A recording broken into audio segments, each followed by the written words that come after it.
October 20th, 2021. This is the Daily Rob with the one, the only, the Sultan of Swag, the guru of geopolitics, the one and only Rob Smith. Sorry, Stu, I'm on picket duty right now. Just making sure no Yankees are coming over the hedgerow. I think it's clear. Okay. We can talk. Right on. How are you? I am just great, Stu. I think I might head south for a day or two. Just got a little break in the action. I don't know where I'll go, but in today's world, you got your phone and your computer. You can do almost anything, Stu. And we have American ingenuity and capitalism to thank for that. Right on. Right on, right on. So And you're going to Washington tomorrow, right? Yeah, I'm going up to DC. What time is your meeting with the president? So I won't be meeting with the president. Would you be chanting, "Let's go, Brandon," outside of Lafayette Circle? I am going to be by Embassy Row. So that's the area of DC I'll be in. So I think that's closer to Georgetown if I'm getting my geography correct. And I'm excited to see the statue of one of my favorite world leaders of all time. He kicked your guy's ass. He almost ruined Winston Churchill's career. Oh, well, that could be the Gallipoli campaign in Turkey. Yeah. So who was leading that campaign? Well, it was German, Austria, and the Turks. It might have been a German general. No, it was Mustafa Kemal Ghazi Ataturk. Oh, Ataturk. Yeah, exactly. Okay. Yeah, that was, Winston Churchill got too cute sometimes, and that was an example of it. A lot of Aussies died. Yes. They were pissed off about it. But the small bottleneck there. What's that? So one of my mother's friends actually gave this to me the day I was born, and I only recently got it back, but it's actually a coin, a golden Turkish coin with Ataturk's face on it. So it's kind of wild to me that I had no clue who Ataturk was as a child. I ended up loving reading about him when I was in college. And, I had this coin with his depiction on it the whole time, but just a really interesting fellow.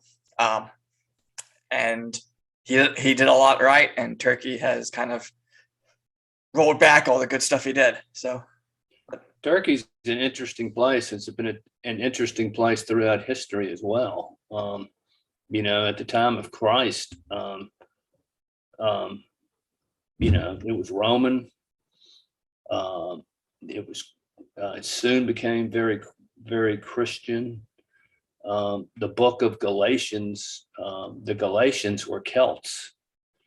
Do people know that? But it's very diverse. Then Mohammed came along and screwed everything up. But anyway, cool. it was Troy. Oh, yeah. Yeah, which they didn't find until, what, the 1880s or so? Yeah. Was it Arthur Schleman, I believe is his name? Yes. Yeah. Yes. It's fascinating that story had been around for so long and they didn't know where Troy was. Yeah, that this guy gets this idea of, let me read this, and then walk it back, and finds all these places. And, I wrote a pretty fascinating paper, not to toot my own horn, but it was kind of about the history of German archaeology, how you actually go from this massive fact-finding based group of German fellas and how it gets totally out of whack by the time you get to the Third Reich, where it's not based in any kind of science. It's based off the politics of the day and how you can get funding, you can do all this. You just got to talk. Well, you see that today, Stu. It's human nature. If that was the subtext. Political power says this is the result we want, the scientists will find it. And spoiler alert, once things change, the people never forgive you for towing the fucking line. Not to get heated, but goddamn. Calm down, Stu. Okay. Want to talk about today's events? Sure. Well, Stu, I got an email. I'm involved in some University of Virginia politics. The University of Virginia has gone completely woke and completely crazy. What it is, it's an insular institution in which it's got plenty of money, and the faculty and the deans, they're going to keep their jobs no matter what. A lot of federal money flows in there. And it's kind of just like what you were talking about in Germany. The faculty and the administration totes the woke line on everything, and they're destroying the school. There's a group called the Jefferson Council that has been founded to kind of fight back against this, and they're good guys. And now they have recently joined up with some other schools, Princeton, Davidson, and W&L, and Cornell. And there's been this group called the Alumni Free Speech Alliance. And I think all that's great, Stu. But this is what I'm going to say. Although all the good intentions that these groups have, writing letters to the board and maybe printing a newspaper article or two, whatever the game plan is, it will not work because these people do not care. They're Marxist. They're filled with hate. The deans of the school are that way. President Ryan is that way. And the only way to combat this is to destroy the institution before you build it back up again. So I'm predicting, Stu, where this debate will go is that people need to get so pissed off, because it's not going to work writing these people letters. They don't listen to reason. But what's going to happen is there has to be an all-out attack where we alumni demand that all the deans are fired, the president is fired. We demand that nobody gives any money. We lobby the General Assembly, and we tell the world, do not send your children there. It's the only way you make any progress. There is the University of Virginia, its most noble institution is the honor system that's been around since 1842. It's what makes the University of Virginia the University of Virginia. And the way the honor system works, quite simply, if you lie, cheat, or steal, you get kicked out. You get kicked out for good, because you have to be in a community of honor. That is being attacked. Of course, the woke crowd says that's a white male concept, but really they hate any vestiges of what we might consider ennobling tradition that placed the University of Virginia, the pantheon of schools, for a long, long time. Now it's a cesspool of leftist Marxism. And you do away with the honor system, it's completely gone. Watch what happens. Well, it's Kant again. We have to live in the world of subjectivity opposed to the world of pragmatic reason that has an honor system, so you can actually judge people based off the metrics they produce. So once again, bam, Stu, hold on. 35 feet away, 3 seconds left. From the corner, whoosh, through the hoop, we win.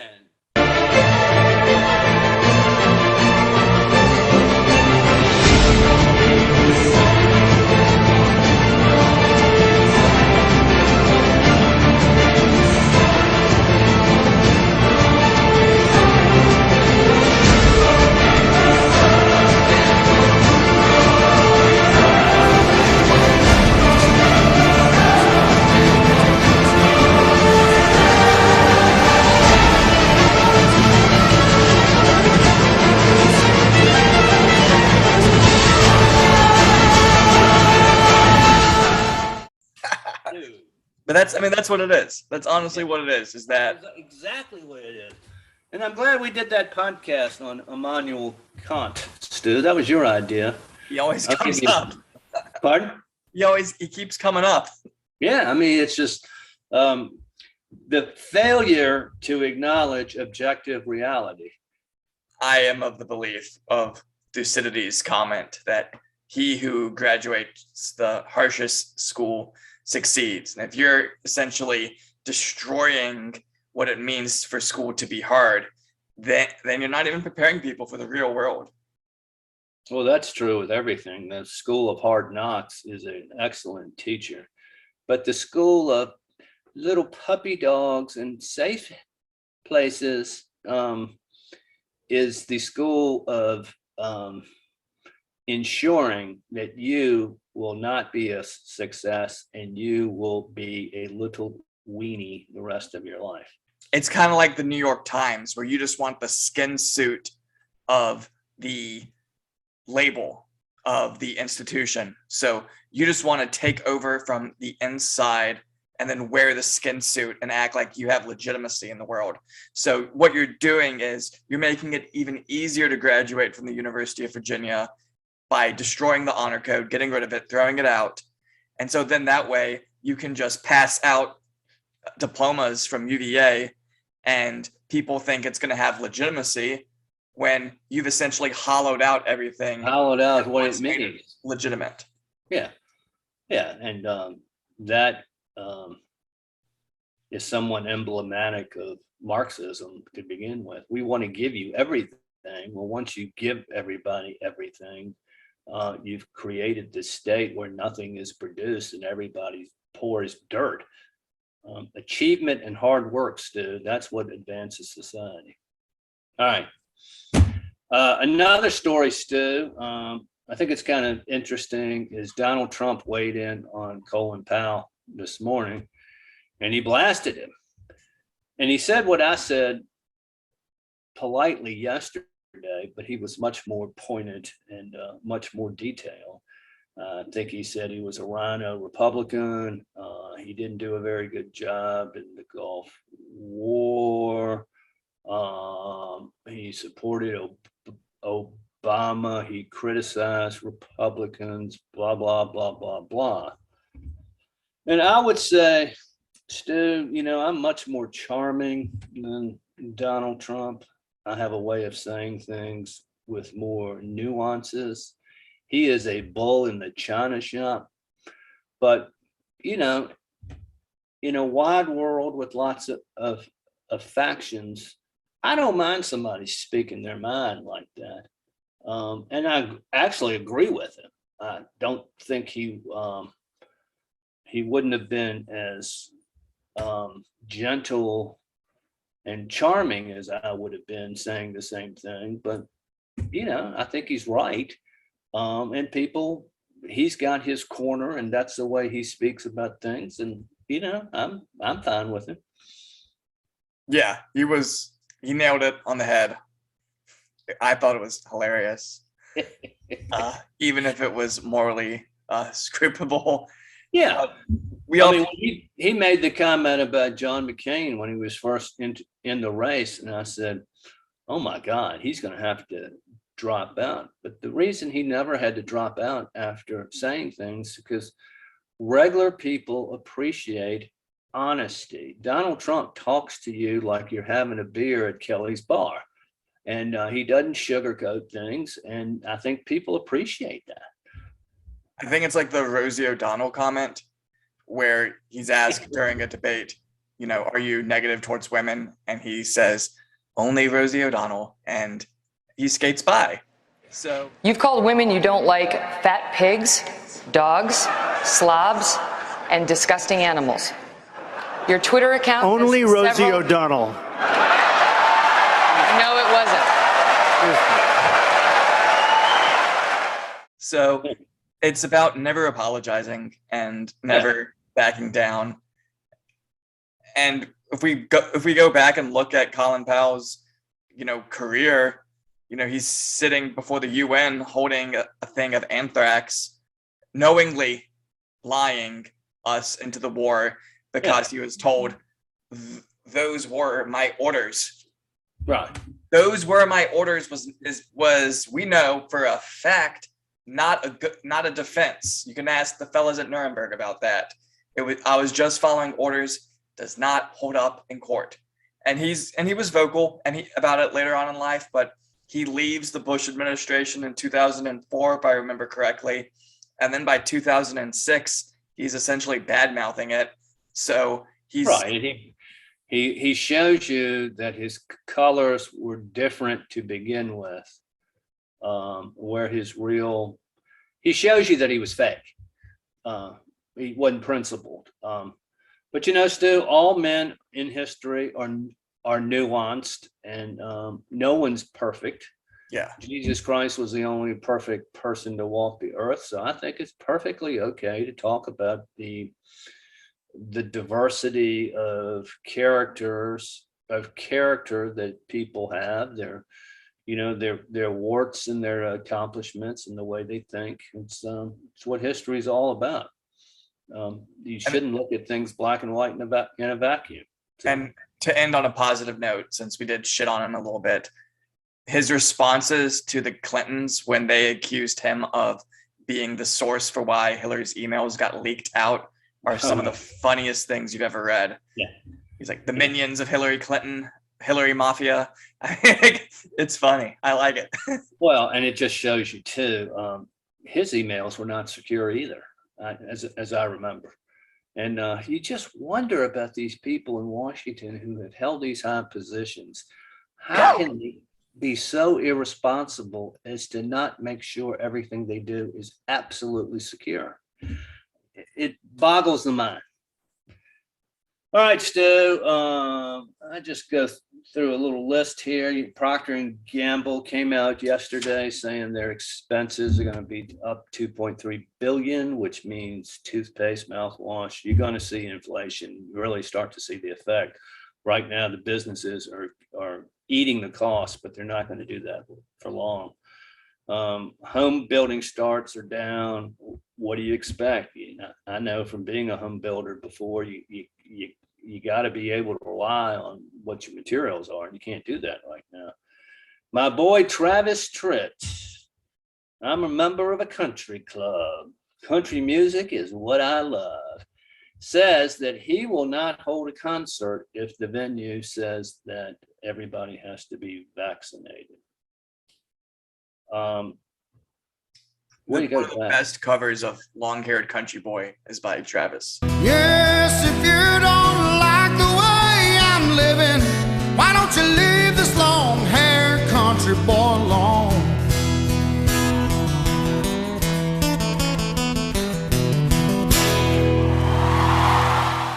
Oh, really?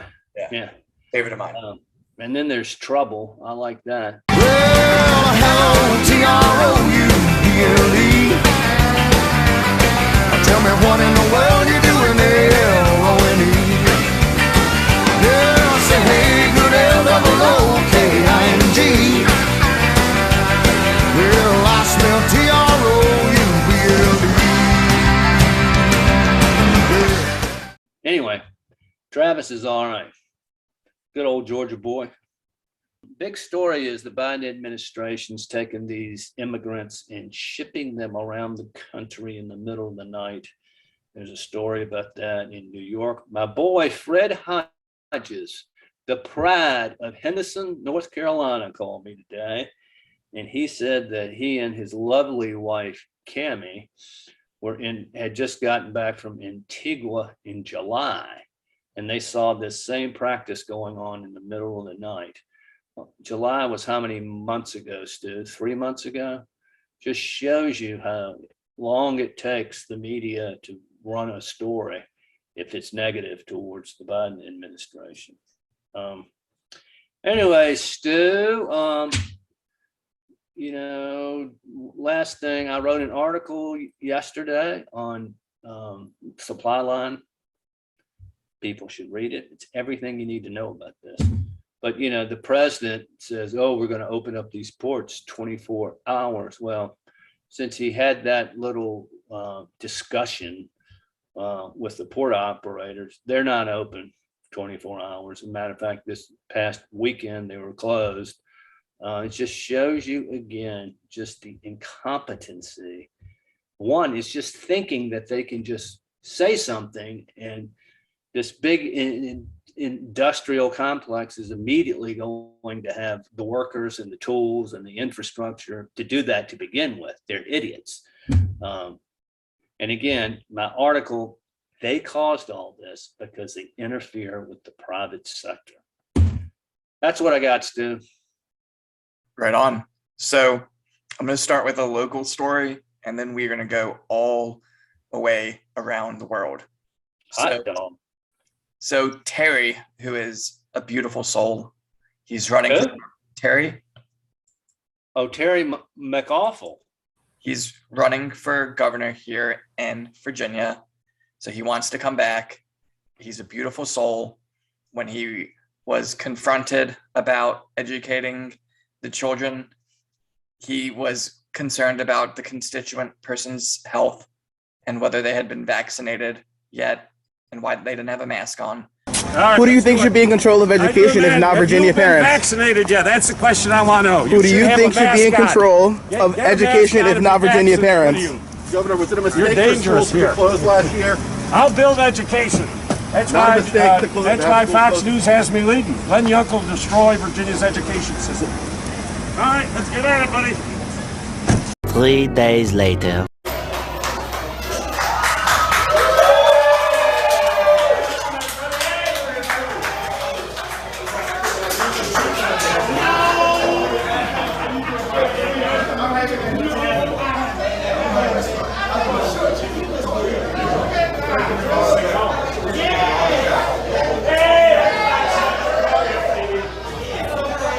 So he's loving, he's kind, he's gentle, and so he needs some help.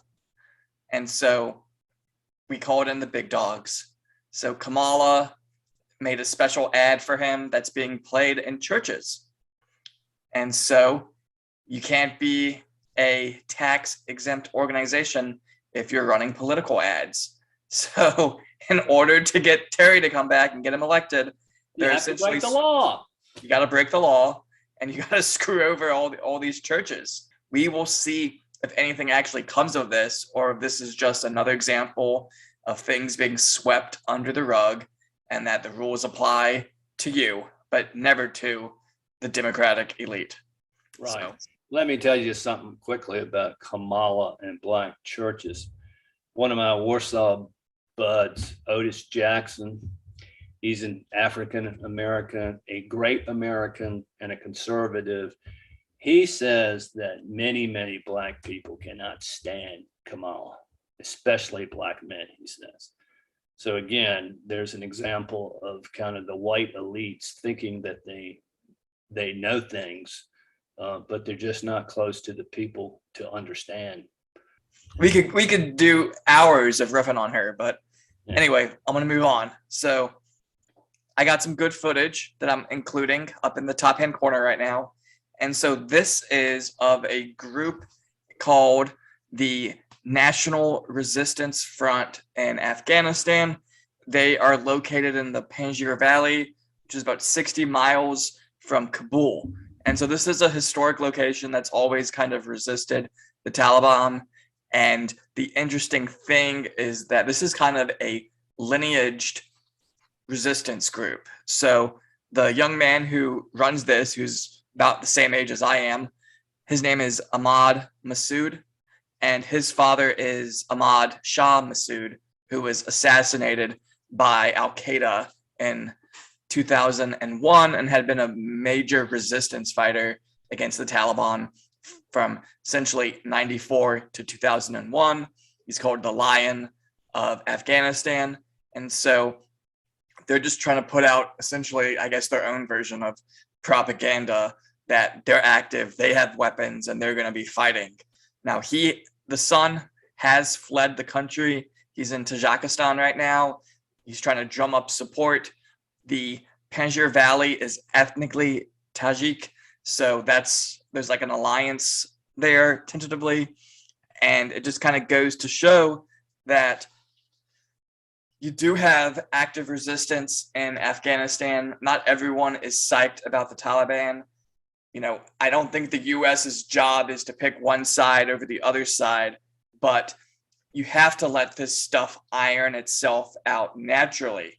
And so because we have these inner power structures going against each other, the Taliban is now actually going to be pro vaccinating people for polio. So they're actually have kind of changed their thoughts on this, and they're actually going to be passing out the oral polio vaccine, because if we remember correctly, I discussed this about a week ago, Afghanistan and Pakistan are the two countries left on earth that haven't wiped out polio. So so the Taliban is willing to play ball a little bit just because they do not have a concrete hold over the country. But we have to let these things iron themselves out. And so it's interesting to me to follow this. I think a lot of the times we don't have the media literacy here in the United States to understand how dynamic and all the things that play in these regions of the earth that we don't really know about.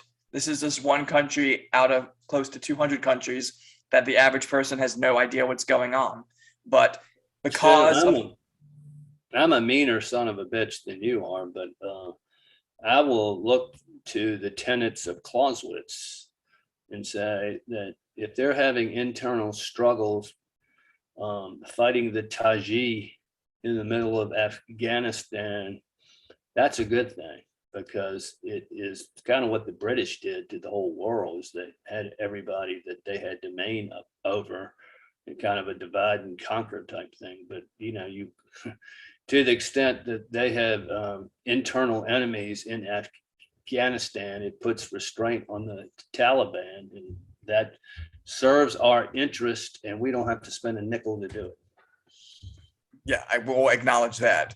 And then just to show you some of the chaos, so all the ethnically Tajik individuals who are in the Afghan National Army, once things kind of went to crap around August, I think 13th, they just took all their military equipment and just took it back home to the Panjshir Valley.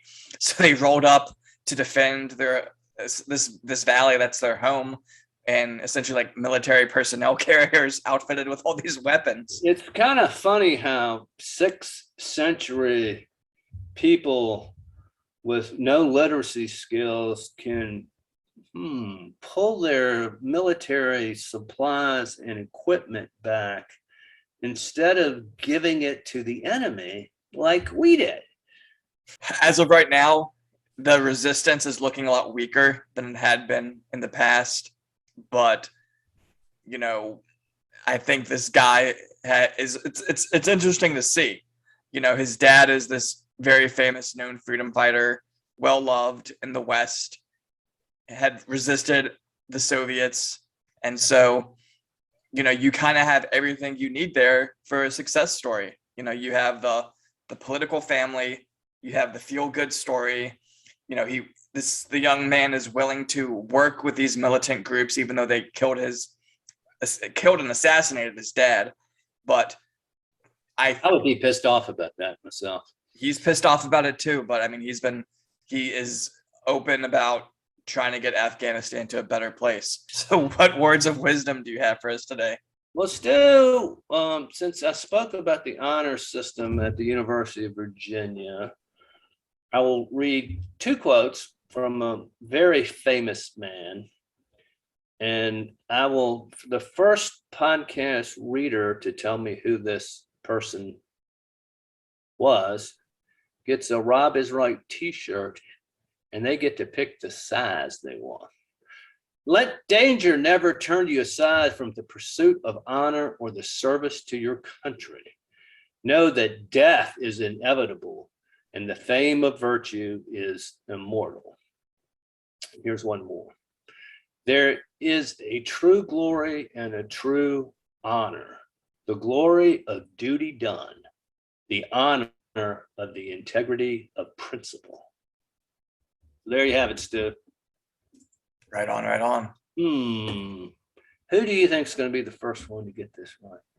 Of our many, let's see, how many subscribers we have now? 1,237,000, something like that. That sounds about right.